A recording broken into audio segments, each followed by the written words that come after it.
This is a phenomenon known as neoteny, where childlike characteristics are retained into adulthood. This is sometimes an important aspect of evolution.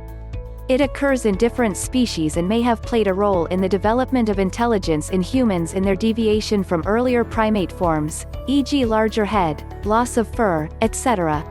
But I think you are referring to characteristics that are found in children that have been lost in adults, such as curiosity, openness to new ideas, and unrestrained creativity.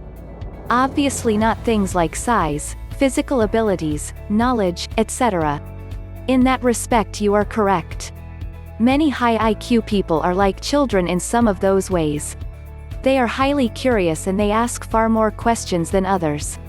They are less likely to simply accept facts that are given to them and often question the answers they find. Asking the primal question, why, is a very important part of human development. Indeed, it is when children stop asking questions that the true loss of innocence begins. Think about a 3 or 4-year-old. The question why often dominates their exploration of the world around them and their conversations with others. Unfortunately, the answers that they receive are often not conducive to learning. Sometimes the answers are polite, "Daddy's busy right now.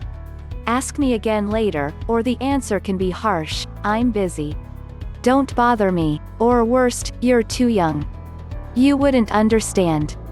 The answers they receive may be nice or rude, but after receiving responses like this 20 or 30 times, the children finally do learn something that is life-altering.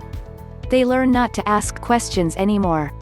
Eventually, they learn and believe that they are too stupid and accept and internalize that fact.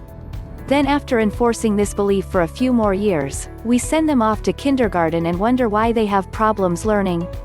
It is because we may have inadvertently taught them to stop questioning and trying to learn about the world and people around them. High IQ people are often those children who received different types of answers. My father was a nuclear physicist with 3 PhDs, but whenever I asked him a question, he would stop, drop to one knee, look me in the eye and answer my question, not in baby talk, but in adult language. My questions to him, however trivial, were important enough to him that he would respond to me as if I were an adult. I remember once as a child asking what caused thunder, expecting to hear a story about angels moving furniture in heaven or giants bowling in cloud castles in the sky. Instead, he told me that thunder was a shock wave that propagated through the air that was generated by the rapid thermodynamic expansion of air as the result of an electrostatic discharge between the air and the ground. I did not understand a fraction of those words for a decade, and that answer resulted in a lot of additional questions from me about what those words meant. Predictably, I grew up with an excellent vocabulary and a sound understanding of science. Perhaps high IQ people are those that remain curious, because they were never taught that they were too stupid to understand. Perhaps high IQ people think outside of the box because they were never placed in one and told to stay there. Perhaps high IQ people were children who were invited to play with ideas as earnestly as they played with their toys and they never lost their intellectual innocence, or had it beaten into submission or taken from them.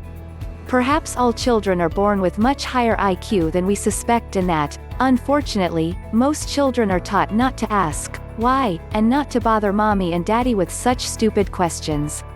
Children learn what they have been taught, and when you encounter adults who are narrow-minded or close-minded, unthinking, and incurious, you should consider what they must have been taught when they were young and how well they learned those lessons.